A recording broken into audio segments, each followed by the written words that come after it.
I didn't see you there. My name is Gerald Loncaulk. And today, I'm here to talk to you guys about classical liberalism and its impacts. Now, there's a lot of pressure on me right now. There are grown-ass adults that are out there making way better social informational videos than I ever could. Or maybe not, I've actually never seen one. I'll be right back. 12 off of the hard work of people who just weren't getting any share of those profits. One of the ways... This is ass! Okay, so maybe I could do better than Mr. I Can't Afford Braces over there. But I'm surely not the first student to make a video like this. I mean, I'm sure the competition is fierce. I'll be right back. The solution? Let's tax the ever-living shit out of the people at the bottom, creating a fairly big problem when you don't do the same for the people that hum. This is ass! Okay, so it would appear that I have a bar to set. Strap yourselves in, we're taking an intellectual journey into the world of classical liberalism. So, first of all, what is classical liberalism? Basically, it's an ideology that embraces the aspects of individualism. So that would be something like private property, rule of law, individual rights and freedoms, competition, economic freedoms, and, self-interest. So basically, back in the day, to be a liberalist meant that you wanted an economy with little to no government involvement. Now, of course, any Joe Schmo from Idaho can sit here and talk about it, but it takes a real historian to talk about what it did to our society back in the day. So, let's do it. Let's take a step back to the Industrial Revolution, where classical liberalism first started up. Oh, hey. What am I doing out here, you're asking? Well, I'm waiting for some water. I'm farming for some water. Yeah, waiting for Mother Nature to drip down all over me. Yeah. I'm ready for the water. Bring on the water. This sucks. But luckily, this is before the Industrial Revolution. Let's take a step forward.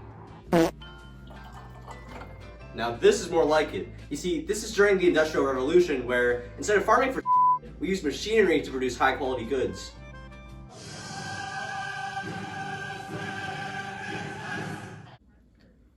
Semi-quality goods. Okay, so how did we get here? Basically, our cowardly friends over in Great Britain during the mid-1700s were thriving in both trade and in resources, which were very important for a country at the time. Alright, so get this. Because of Britain's great investment capital mixed with its cheap labor, there would be tons of new technologies that would come out of its many inventors. So, as mentioned before, this would create the jump from farm to factory, and it would do a whole lot of good for society. I'm sorry, I can't say this with a straight face. It seriously f***ed us up. How bad was it, you may be asking? Oh, I can sum it up for you. By song. Development of a factory system, mechanization of labor, mass production, mass consumption, and a greater capitalism. I gotta stop smoking. Gaps between the rich and poor, but the government didn't care at all. They were too busy keeping their noses out of people's businesses. Slum starvation, child labor, and worker abuse. Not to mention the environment was getting killed.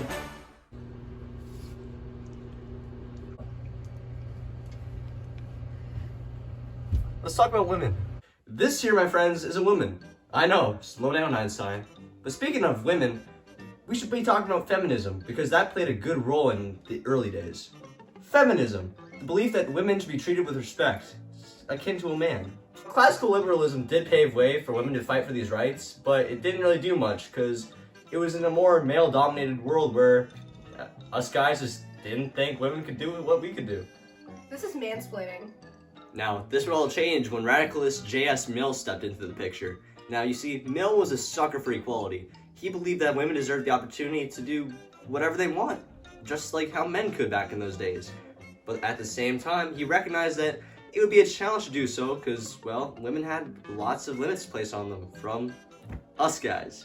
This laid the groundwork of the extension of women having suffrage rights over in Great Britain. So this Mill guy, he was a pretty cool cat. I mean, it was his idea that this gender equality shtick would allow women to reach their full potential, which would in turn benefit society as a whole.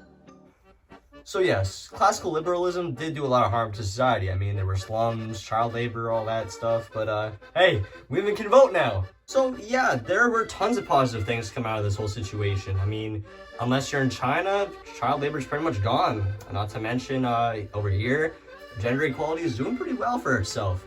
And also, while factories, yes, are still killing the environment, damn, can we make some pretty quick quilts. Well, that's just about all the time we have left for today. My name is Gerald Loncaulk, and remember, all that stuff was in the past. It can't come back now and hurt.